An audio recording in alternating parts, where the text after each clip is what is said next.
보통 학교를 처음 입학하거나 어디 단체나 공동체에 들어가면 자기소개를 합니다. 나는 이름이 어떻게 되고, 나는 이곳에 왜 왔고, 나는 이곳에서 무엇을 하고 싶습니다. 어떤 그 포부들을 말하기도 합니다. 신학생이 되어서 저도 처음으로 가서 자신의 이름을 소개하면서 제 이름을 가지고 잠깐 소개를 했습니다. 제 이름은 박일형입니다. 할아버지가 지어주셨는데, 성으로, 한문을 보면, 순박할 박자죠. 성박자죠. 거기에다가 한일자, 형통할 형자입니다. 맏형자 아닙니다. 간혹 맏형자라고 물어보신 분이 계신데, 형통할 형자입니다. 할아버지께서는 제가 한 가지로 형통해라. 좋은 이름을 지어주셨습니다. 그래서 저도 한 가지로 형통할 줄 알았습니다. 그런데 지금 형통했죠, 물론. 근데 제가 이제 신학생들 앞에서 제 이름을 소개를 하니까 좀 의미 전달이 더 확실하게, 어찌보면 좀 신학생다운 의미 전달을 해주기 위해서 제가 이름을 거꾸로 해석을 했습니다. 형통할 것은 하나다. 제 성에 보면 나무옥 있지 않습니까? 제가 그래서 십자가에 매달리신 예수님밖에 없다. 제가 그 소개를 했는데, 지금 신학교를 졸업했는데 10수년이 지났는데도 불구하고 제 동기 중에 한 분이 꼭 전화활동을 하면 형통할 것은 하나다 예수 그리스도 하면서 박 목사님 그러더라고요. 저를 놀리는 거겠죠? 근데 그게 계속 기억에, 제가 물어봤어요. 왜 나한테 그렇게 또 계속 물어보느냐, 말하느냐. 기억이 정말 남았대요. 자기가 다른 사람의 소개를 다 들었는데 불구하고 정말 기억에 남는 이름이었다고 이렇게 말하더라고요. 그런데 제가 여기 교회에 와서 또 다른 이름이 생겼습니다. 그것은 일박이었습니다. 우리 교회에 사박 있죠? 네, 그 중에 한 명 일박입니다. 자신의 이름 속에 대부분 보면 뜻과 의미를 가지고 있습니다. 그래서 우리 이름을 보면 순 한국말로 짓기도 하고, 한문으로 지면 그 이름에다 뜻을 정하고, 그 뜻을 정한 이유는 의미를 담는 이유가 뭐겠습니까? 그렇게 살아라. 저희 할아버지는 저는 형통할 것, 한 가지로 형통해라고 저여준 것처럼, 우리에게 형통할 것은 단 하나, 오직 예수 그리스도밖에 없다라고 제가 생각한 것처럼 우리 가운데 그 이름에 분명히 뜻이 있습니다. 오늘 본문에도 보면 스데반은 그 스데반의 그 헬라적 이름으로 보면, 어찌 보면 면류관이, 어떤 사람이 경기에서 승리해서 오면 그 머리에 면류관을 써주지 않습니까? 승리하자. 어찌 보면 또 왕의 지위나 어떤 일을 했을 때, 그것을 잘 했을 때, 지위를 표시할 때 나타나는 게 면류관입니다. 그런 의미로 이 스데반의 이름의 의미를 가지고 있는데, 이 스데반은 그 이름의 의미처럼 그 삶이 어찌 보면 파란만장한 것처럼 보입니다. 한편으로는 너무 짧기도 합니다.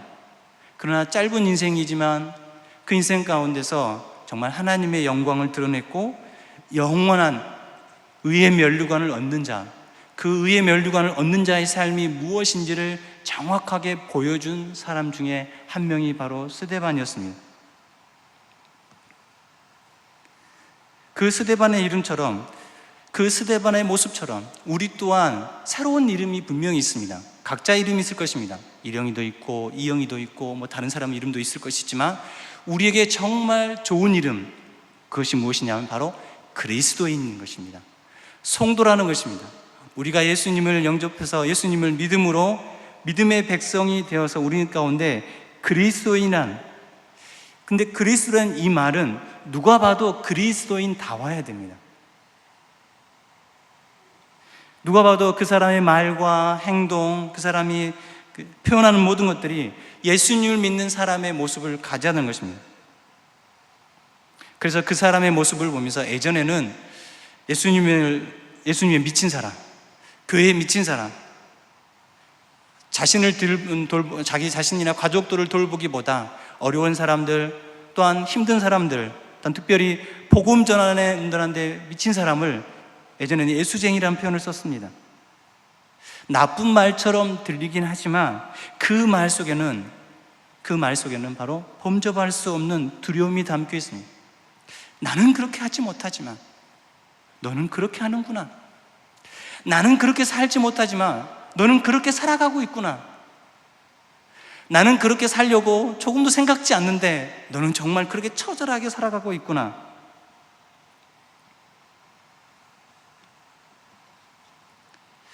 우리도 그런 소리를 들어야 할 것입니다. 그런 소리를 듣는 것이 난 듣고 싶지 않다가 아니라 그런 소리를 듣고 즐겁게 받아들이고 그렇게 사는 사람이 바로 은혜 충만한 자의 삶 아니겠습니까? 예수님 믿는 것 때문에 예수쟁이, 예수님 때문에 미친 사람처럼 복음 전하기 때문에 저 사람 정말 교회 다니는 사람답다, 그런 자의 삶이 우리 가운데 필요한 것입니다. 스데반은 바로 그런 사람 중에 한 사람이었습니다. 근데 본문에서는 못 봤지만 6장에 보면 스데반을 표현하는 말씀이 있습니다. 6장 5절에 보면 온 무리가 이 말을 기뻐하여 믿음과 성령이 충만한 사람 스데반과, 믿음과 성령이 충만한 사람. 6장 8절에 보면 스데반이 은혜와 권능이 충만하여 큰 기사와 표적을 민간에 행하니, 은혜와 권능이 충만한 사람. 6장 10절에도 보면 스데반이 지혜와 성령으로 말함을 그들이 능히 당하지 못하여. 이게 스데반을 표현할 때 믿음과 성령이 충만한, 은혜와 권능이 충만한 사람이라는 표현을 쓰고 있습니다. 스데반은 은혜와 권능이 충만한 사람, 특별히 은혜에 충만한 사람이었습니다.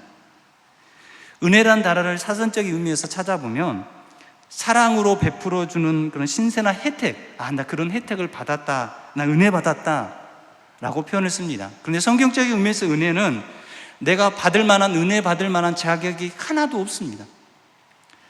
내가 그것을 주십시오라고 말할 수 있을 만한 건덕지가 하나도 없는 것입니다. 이것은 은혜 받을 만한 것, 내가 특별한 것이 있고 내가 받을 만한 어떤 조건이 하나도 없음에도 불구하고 하나님께서 거저 주셨다는 것입니다. 이 말은 내가 누구인지를 정확히 아는 것입니다. 내가 받을 만한 조건이 하나도 없음에도 불구하고 하나님은 정말 나를 사랑하신다. 하나님은 정말 나를 사랑하셔서 나에게 은혜를 주신다. 은혜 받았다는 이 말은 우리 가운데, 이명 가운데 나는 아무것도 아니지만 하나님은 정말 나를 사랑하십니다. 나는 그 은혜 받을 만한 조건이 없이 아무것도 없는데 은혜 누리는 자처럼 살 수 있도록 하시는 분이 바로 하나님이신다라는 고백과 똑같은 것입니다.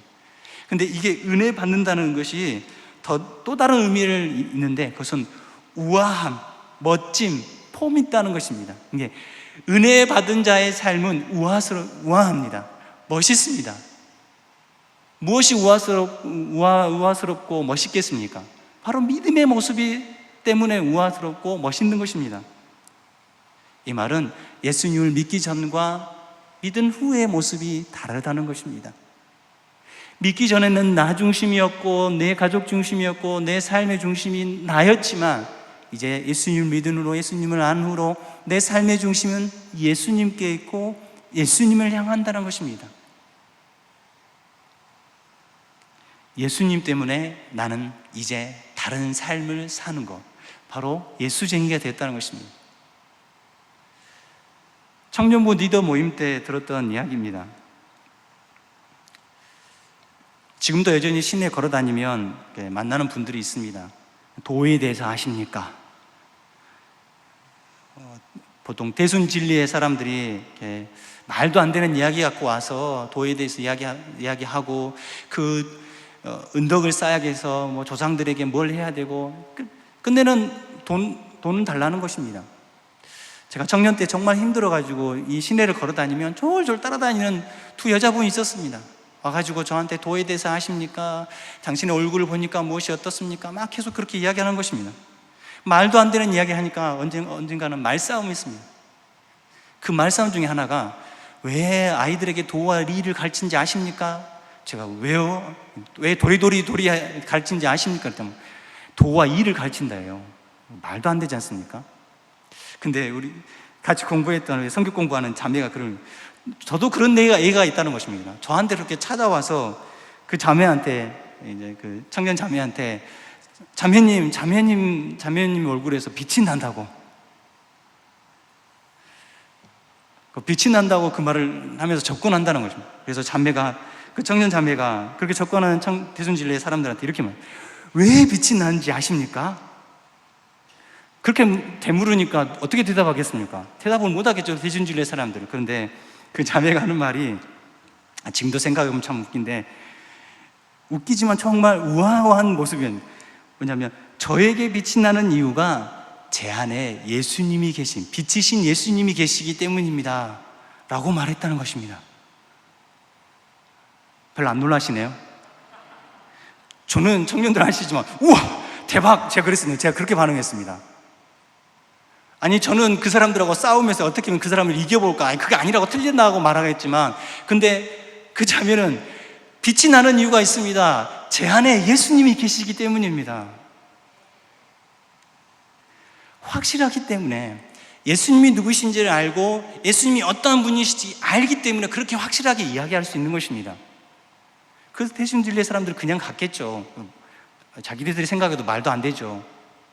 근데 우리에게는 그 세상 사람들이 보는 것처럼 미련한 것처럼 보이지만, 미련한 말처럼 보이지만, 그러나 그 청년의 대답은, 우리가 또 대답할 수 있는 그 대답은 진짜 은혜 받는 자, 믿음에 온전히 선 자 또한 그 믿음, 은혜 안에 우아스럽게 대답할 수 있는 아름다운 말이 된 것입니다. 믿음의 사람들이 그렇게 대답할 수 있는 것입니다. 여러분의 삶 가운데서 어떠한 연약한 점이, 어려운 부분이 있으면 어떻게 대답하고 어떻게 말하십니까? 우리는 내 생각에 이끌려서, 내 육신의 모습에 이끌려서 어떻게든 이겨볼까? 어떻게 하면 저 사람을 내가 넘어뜨리게 할까? 그렇게 표현하지만, 그러나 우리는 믿음의 사람답게 내 안에 계신 분이 예수님 때문에 저는 빛난 것입니다. 누구 때문이라고요? 예수님 때문이라고. 예수님 때문이라고 늘 말하는 귀한 우리 성도들이 되시기를 축원합니다. 이 스데반 모습 가운데 두 번째는 권능이 있다는 것입니다. 권능이라는 말은 하나님의 능력, 파워, 힘, 그런 표현들이죠. 근데 우리는 꼭 이 권능이라는 말을 쓸 때 어찌 보면 남이 못할 어떤 커다란 능력, 그럴 때 종종 생각합니다. 그렇다면 스데반이나 이 사도행전에 나온 제자들의 모습만 본다면 우리는 그렇게 행할 수 없는 사람처럼 보입니다. 그럼 우리에겐 권능이 없느냐? 우리에겐 성령의 능력이 없느냐? 꼭 그런 것만을 얘기하는 게 아니라, 예수님을 믿어 하나님의 자녀가 된 자에게는 하나님의 능력이 임합니다. 그런데 그 할 수 있는 영역들이 점점 더 넓어지는 것입니다. 예수님을 믿기 전에는, 예수님을 알기 전에는, 교회를 다니기 전에는 세상 일이 좋고 세상에서 할 수 있는 일에 집착하고 그것을 집중하고 따라갑니다. 그런데 이제는 예수님을 믿는 사람들은 세상의 일을 뛰어넘어서 그들이 할 수 없는 일, 그들이 범접할 수 없는 일, 그들은 절대 할 수 없는 일을 우리는 행할 수 있는 것입니다. 세상 사람들은 나를 괴롭히면 나도 괴롭혀주는 것이 속 시원해진 일이 아닙니까? 내가 한 대 맞았으면 나도 한 대 때려주는 게 속 시원하고 기분 좋지 않습니까? 그게 아닙니다. 나를 괴롭히고 나를 넘어지게 하고 나를 때렸지라도 그를 용서할 줄 알고 그를 안을 줄 아는 게 바로 능력이라는 것입니다. 왜냐하면 세상은 할 수 없기 때문입니다. 믿는 자만이 할 수 있고 하나님을 믿는 자만이 살아갈 수 있는 삶의 방식이기 때문입니다. 능력이 생겼다는 것은 바로 그런 것입니다. 세상에 살아갈 때 세상에 주는 기쁨에, 세상에 주는 슬픔에 내 마음이 이러쿵저러쿵 흘러갔지만, 이제는 내가 예수님을 믿는 백성이 되었기 때문에 어떠한 어려움이 오고 어떠한 슬픔이 오고 어떠한 기쁨이 올지라도 그것에 좌지우지하지 않은 게 아니라 온전히 똑바로 하나님만 바라보고 할 수 있는 능력, 그것이 바로 능력 아니면 어떤 능력이 있겠습니까? 그래서 예수님 믿는 것 때문에 내 삶에 일어나는 모든 것들이 다르게 인식될 수 있고 또한 생각할 수 있고 주님 앞에 나아갈 수 있는 것입니다. 누구 때문에 가능합니까? 바로 예수님 때문입니다. 그래서 예수님 믿는 것 때문에 우리는 행복한 사람이 되는 것입니다. 다른 것 때문에 행복한 것이 아니라 예수님 한 분만으로 나는 행복할 수 있는 사람이 됐다는 것입니다. 그렇게 은혜를 주셨기 때문에 그렇게 은혜를 나누는 자로 살아갈 수 있는데, 우리는 종종 과거의 모습에 집착하고 과거의 모습을 따라갑니다. 그거 못합니다. 그거 못합니다가 아니라 안 하고 싶습니다. 교회 안에 섬겨라, 은혜를 베풀어라, 좀 더 용서해라, 그거 못합니다. 그것을 안 하고 싶은 것입니다. 우리 안에 그런 마음이 아니라 우리 안에 그것을 할 수 있고, 우리 안에 그것을 할 수 있는 능력을 주신 이가 누구십니까? 하나님이시는 것을 믿음으로 고백하고 나갈 때 능히 할 수 있게 되는 것입니다. 왜요? 우리 하나님 능치 못하심이 없으시는 하나님이신데, 우리는 그 하나님의 자녀가 되었는데 그 하나님께서 그냥 내버려 두겠습니까? 함께 하실 것입니다. 그러나 그와 반대로 연약함을 듣게 되어지고 잘못된 모습을 들었을 때 반대적인 모습들을 오늘 말씀 가운데 보여지게 되어집니다. 오늘 말씀 54절에 보면 그들이 이 말을 듣고 마음에 찔려 그를 향하여 스데반이 설교를 합니다. 스데반의 설교를 들었던 많은 사람들이, 그 공회에 모인 그 사람들, 많은 사람들이 이 말을 듣고 마음에 찔렸습니다. 스데반이 전한 것이 다른 것이 아닙니다. 옛날부터 지금까지 너희 조상들뿐만 아니라 너희도 계속적으로 하나님 말씀을 거역했고, 하나님께서 이 땅에 구원자로 주신 메시아를 보내신 예수 그리스도를 너희들이 무시했고 버렸고, 심지어 그를 십자가에 못 박혀 죽게 했다. 그들은 그 말을 들었을 때 마음에 찔림이 생긴 것은 맞습니다. 마음에 동요가 생긴 것은 맞습니다. 그러나 그들의 찔림의 반응은 이를 갈았다고 했습니다. 얼마나 화가 났으면, 얼마나 그 마음에 악한 생각이 찾아와서 꽉 짓누르고 있으면 이를 뿌드득 갈았다는 것입니다.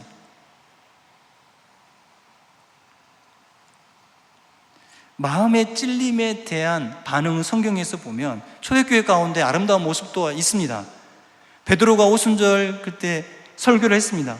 근데 사람들의 반응은 사도행전 2장 37절에 보면 그들이 이 말을 듣고 마음에 찔려, 똑같은 내용입니다. 스데반이 전한 거나 베드로가 전한 것이 틀린 거겠습니까? 복음 아니고 예수 그리스도 아니면 뭐겠습니까? 그것을 똑같이 전했는데 그 베드로의 설교를 들으는 사람들은 이 말을 듣고 마음에 찔려 베드로와 다른 사도에게 물어 이르되 형제들아 우리가 어찌할꼬 하거늘, 우리가 어떻게 해야 됩니까? 그 말씀을 듣는, 베드로 설교를 들은 그들이 가슴을 치며 우리가 어떻게 해야 됩니까? 38절에 보면 베드로가 이르되 너희가 회개하여 각각 예수 그리스도의 이름으로 세례를 받고 제사함을 받으라. 그리하면 성령의 선물을 받으리니. 그들은 회개하고 그들은 세례를 받고 그들은 주님 앞에 나아간 것입니다. 어떤 이들은 그 말을 듣고 이를 뿌드득 갈면서 어떻게 하면 저 사람을 죽여버릴까라고 생각했지만, 어떤 이들은 그 말을 듣고 우리가 어떻게 해야 됩니까?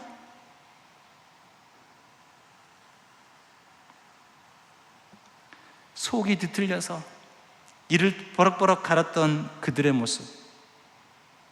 근데 그들이 그 모습을 가지고 이 스데반 앞에 찾아갈 때 스데반의 모습은 무엇입니까? 55절에 보면, 56절까지 보면 스데반이 성령 충만하여서 하늘을 우러러 주목하여 하나님의 영광과 및 예수께서 하나님 우편에 서신 것을 보고, 그 모습을 본 것입니다.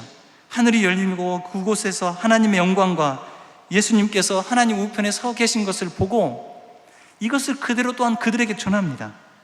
말하여 보라, 하늘이 열리고 인자가 하나님 우편에, 인자는 예수 그리스도, 예수님 아닙니다. 예수님이 우편에서 하나님과 함께 계시는 것, 하나님의 영광 가운데, 하나님의 능력 가운데 계신 것을 나는 보고 있다. 지금 스데반이 죽기 전에 천국을 본 것입니다. 그 천국에 예수님께서 하나님 우편에 계신 것, 오른편에 계신 것, 하나님의 영광에 충만해서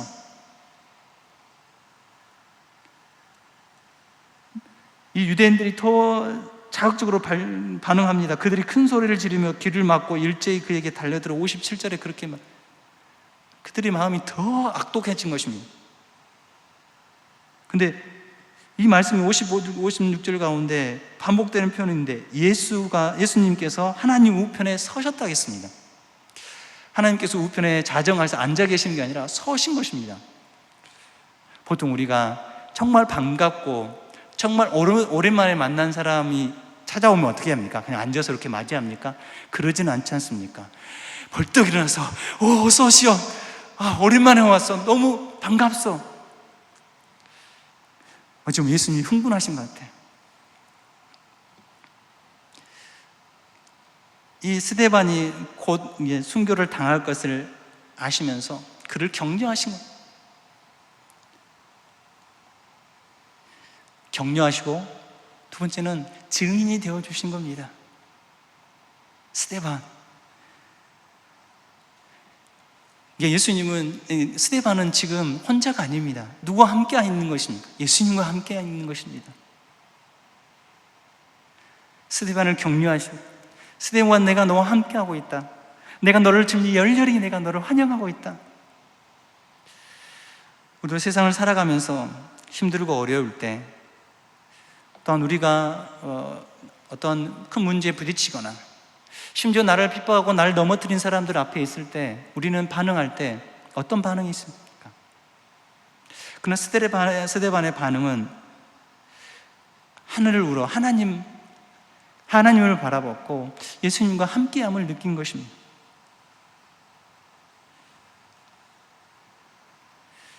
그 예수님이, 그 하나님이 여전히 스데반과 함께 하셨다면 우리와 함께하여 주실 줄 믿습니다. 세상 가운데 고아처럼 보이고 정말 나는 아무것도 아닌 것처럼 보이고 내가 할 수 있는 일이 없는 것처럼 그 동서남북이 다 막혀있는 상황 가운데 있을지라도 이 말씀 기억하십시오. 예수님 분명히 내가 너희를 고아와 같이 버려두지 아니하겠다, 내가 너희와 함께하겠다, 임마누엘 되어 주시겠다라고 말씀을 기억하시길 바랍니다. 그 하나님은, 그 주님은 우리와 함께하여 주실 줄 믿습니다. 그 주님을 모습을 봤던 이 스데반의 모습을 보십시오. 보시면 60절에 보면 무릎을 꿇고 크게 불러 이르되 주여 이 죄를 그들에게 돌리지 마옵소서. 성 밖으로 끌려가서 이 스데반이 돌을 맞습니다. 상황을 보면 돌이 날아옵니다. 돌이 날아와서 생각해 보십시오. 막 이마에 맞고 여기 맞고 피가 철철 납니다. 심지어 뼈가 부러지고 얼마나 고통 가운데 있겠습니까? 우린 조그마한 것, 종이에 피부에 상처만 나도 너무 아파서. 그런데 이 스데반의 기도의 내용은 주여, 59절에 보면 주 예수여 내 영혼을 받으시옵소서, 또한 주여 이 죄를 그들에게 돌리지 마옵소서. 이 기도의 내용은 십자가에서 매달리실 때 예수님의 기도와 내용이 비슷합니다. 누가복음 23장 34절을 보면 이 예수께서 이르시되 아버지 저들을 사하여 주옵소서, 자기들이 하는 것을 알지 못합니다. 자기들이 지금 나에게 하는 이 모든 일들을 알지 못합니다. 저들의 죄를 사하여 주옵소서.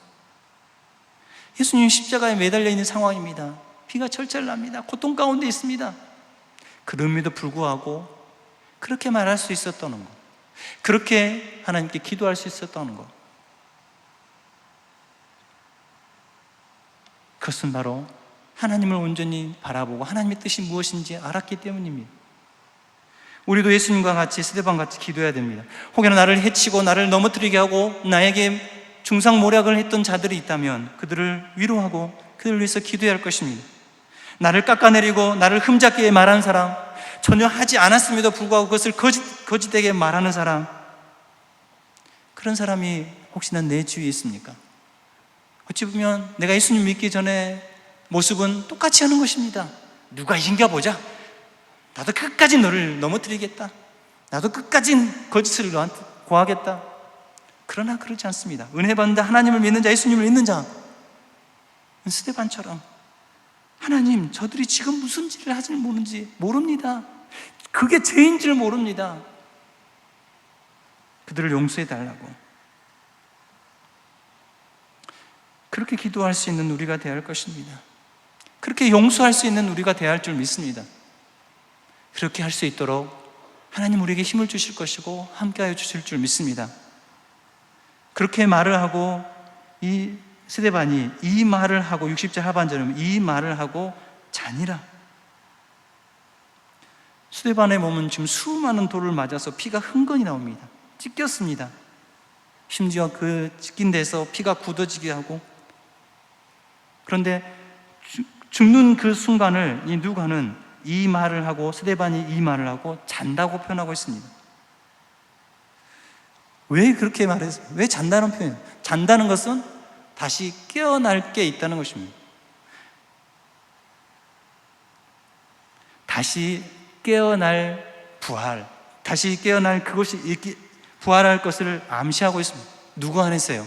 그리스도 안에서입니다. 예수님도 죽은 나사로를 살리셨습니다.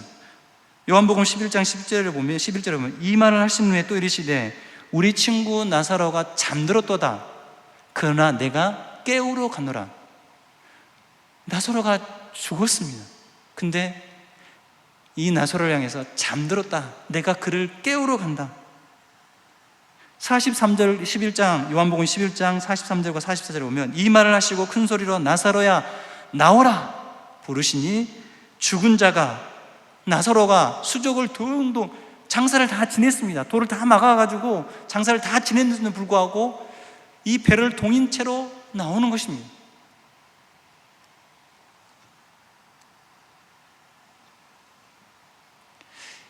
예수님은 죽은 나사로를 살리셨습니다. 스데반도 살리실 줄 믿습니다. 그래서 예수님께서 요한복음 11장 25절에 예수님은 나는 부활이요 생명이요 나를 믿는 자는 죽어도 살겠고 무릇 살아서 나를 믿는 자는 영원히 죽지 아니하리라. 정말 예수님이 부활하신 걸 믿으십니까? 그 예수님이 부활하심을 내가 온전히 믿으십니까? 나 또한 믿는 자의 삶으로 우리가 온전히 가져야 할 그 부활의 신앙 또한 같은 것입니다. 우리는 우리의 죽음도 자는 것과 같습니다. 우리에게 함께 신앙생활을 했고 믿음의 삶을 살아갔던 많은 사랑하는 우리 믿음의 사람들이 있을 것입니다. 가족들이 있을 것입니다. 그분들은 지금 자고 있습니다. 비록 육체의 모습은 썩어질지라도 주님 앞에서 다시 깨어날 날이 있다는 것입니다. 그 마지막 때 다시 살아날 날이 있다는 것입니다. 그래서 우리가 그 우리의 다가오는 죽음이 두렵고 슬프고 분리되는 것이 아니라 영원한 하나님 나라를 소망할 수 있는 시간이 될 수 있는 것이고 또한 우리가 준비할 것입니다. 그러나 한편으로 보면 스데반이 나이가 얼마인지는 모르겠지만 젊은 나이에 있을 것입니다. 스데반이 아까쯤 이름 설명한 것처럼 성령과 권능의 지은혜와 권능에 충만한 자였습니다. 스데반의 죽음이 너무 아쉽습니다. 아니 도대체 하나님 이 스데반을 통해서 더 하실 일이 더 많을 거고 더 위대한 일을 하실 수 있는데 왜 이렇게 빨리 데려가십니까? 왜 빨리 이렇게 초대교회 첫 번째 순교자로 왜 이 스데반을 사용하십니까? 스데반을 내놔뒀다면 더 복음 증거할 수 있었고 더 설교도 잘했을 것이고 더 믿는 자의 수가 더욱더 많아질 건데 왜 이렇게 하셨습니까? 근데 거기에는 하나님의 크고 놀라운 일을 계획하고 있었습니다. 두 가지를 얘기하면 첫 번째는 복음의 확장이었습니다. 그 스데반의 순교를 통해서 예루살렘 교회가 더 박해가 심해지고 그 심해진 박해를 통해서 성도들이 흩어졌습니다. 8장 그 다음 장은 8장 1절 하반절에 보면 그날에 예루살렘에 있는 교회에 큰 박해가 있어 사도 외에는 다 유대와 사마리아 모든 땅으로 흩어지니라. 예루살렘 교회 가운데 더 박해가 심해진 것입니다. 그 심해진 박해를 통해서 많은 사람들이 유대와 사마리아 지역과 또한 로마라는 그 거대한 나라를 통해서 많은 지역으로 흩어졌습니다. 그냥 간 것입니까? 아닙니다. 복음을 가지고 갔습니다. 복음의 확장이 이루어진 것입니다. 예수님께서도 분명히 승천하시기 전에 사도행전 1장 8절의 말씀처럼 오직 성령이 너희에게 임하시면 너희가 권능을 받고 예루살렘과 온 유대와 사마리아 땅끝까지 이르러 내 증인이 되리라. 증인된 자의 사람들의 숫자가 더욱더 넓어지고 많아진 것입니다. 복음의 확장에 더욱더 앞장던 사람이 있었습니다. 바로 사울입니다.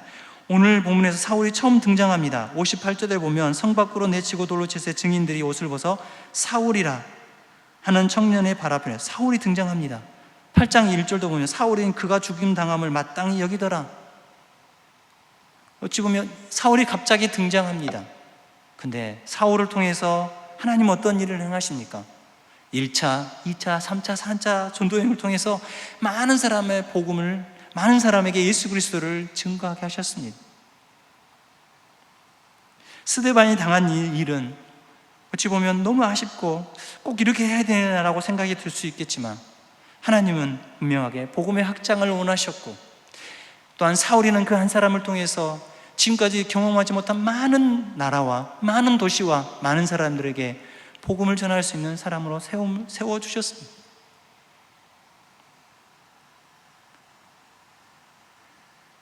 이 환난이, 이 어려움이, 이 고통이, 이 박해가 이 예루살렘 교회와 아니 스데반 가운데 있을지라도 환난은 절대 나쁜 것만 아니었습니다. 하나님의 계획과 하나님의 뜻이 있다는 것입니다. 우리는 보통 어려움이 있거나 문제 앞에 놓으면 아이고 죽겠네, 나 못하겠네, 왜 하나님 나한테 이런 일을, 왜 하나님 나한테 이렇게 만드십니까? 왜 가정에 나 이렇게 행하십니까? 보통 새가족들이 오면 새가족들을 늘 집요하게 넘어뜨리는 사탄의 공격이 있습니다. 집안에 일이 있게 하거나, 아니면 주일날 무슨 일을 만들거나, 심지어 막 흔들리게 하는 경우가 많이 있습니다. 근데 그 새가족들이 오면 꼭 가끔 그런 말을 합니다. 내가 교회를 나오니까 무슨 일이 많이 생긴다고요. 많이 생길 수밖에 없죠. 왜냐하면 한 영혼이 하나님 나라에 들어가려고 하는데 사단이 그걸 내버려 두겠습니까? 어떻게든 넘어뜨리게 하고, 어떻게든 못 들어가게 하고, 어떻게든 막으려고 하겠죠. 그때 새가족들에게 말합니다. 지금 새가족인 성도님은 지금 믿음의 길을 걸어가는 것입니다. 하나님 앞에 나아가는 길에 지금 서 있습니다. 그런 어려움 앞에 있을 때, 그 문제 앞에 있을 때 하나님을 담대히 바라보시면 좋겠다. 우리도 마찬가지입니다. 스데반의 그 핍박과 죽음 앞에서 오히려 하나님을 바라봤습니다. 오히려 그들을 용서해달라고, 그들의 죄를 용서해달라고 말하고 있습니다. 그래서 그 스데반의 모습 이름처럼 생명의 면류관을 얻는 자의 모습이 무엇인지, 생명을 얻는 은혜 받은 자의 그 우아로운 모습이 무엇인지를 온전히 보여준 것처럼 우리 삶에도 그런 삶의 모습들이 있기를 원합니다. 환난을 통해서, 어려움 앞에서 여러분을 통해서 복음 증거의 이 아름다운 모습들이 드러날 수도 있을 것입니다. 더 나아가서 하나님의 하나님 되심을 보여주는 아름다운 통로가 될 수 있을 것입니다. 그래서 그 사건이나 사람을 외면하거나 무시하지 마시고, 탓하지 마시고, 오 하나님, 하나님께서 나를 통해서 어떤 일을 또한 행하시고 붙드십니까? 혹 나를 힘들게 하는 그 사람이 있다면 그 사람을 용서하시고 그 죄를 하나님께서 사하여 주시고, 혹여나 내 안에 문제가 있고 내가 하나님을 떠났고 하나님 앞에 서지 못했던 문제들이 있고 모습들이 있다면 그것을 깨달아서 주님 앞에 바르게 설 수 있는 아름다운 통로가 되게 해주십시오. 아니 하나님, 저를 통해서 그런 환난과 어려움 앞에서 내가 복음의 통로가 될 수 있다면 하나님 당연히 쓰임 받고 싶고 당연히 그 길을 걸어가고 싶습니다. 그렇게 기도하며 나아가는 우리 귀한 하나님의 사람 되시기를 원합니다. 말씀을 맺으면 스데반의 모습을 보면 스데반의 죽음은 어처구니 없는 것처럼, 아니 왜 이렇게 당했을까라고 생각이 들 줄 모르지만, 그러나 그 스데반의 순교를 통해서 하나님은 더 큰 하나님의 나라와 확장과 하나님의 온전하신 뜻을 드러내기를 원하십니다. 그것은 우리 가운데, 우리 모습 가운데 하나님의 말씀을 듣고 그 말씀 가운데 우리가 어떻게 또한 반응한지를 분명히 알아라는 것입니다. 하나님 말씀을 들을 때 찔림이 있는데 그것에 대해서 이 유대인들이나 이 사람들처럼 불편한 것만 느낄 뿐 변화되기를 싫어하고 예수님 닮는 것을 싫어하고 자신이 누릴 수 있는 것에만 집착하고 내가 가질 수 있는 것에만 내 손을 벌리는 것이 아니라 손해볼 줄 알고 내어놓을 줄 알고 용서할 줄 아는 그런 사람을 하나님은 찾으시고, 그런 사람이 바로 그리스도인이며 그런 사람이 바로 은혜 받는 자의 삶의 모습이라는 것입니다. 그런 은혜 받는 자의 삶으로 살아가시는 귀한 하나님의 사람 되시길 축원합니다.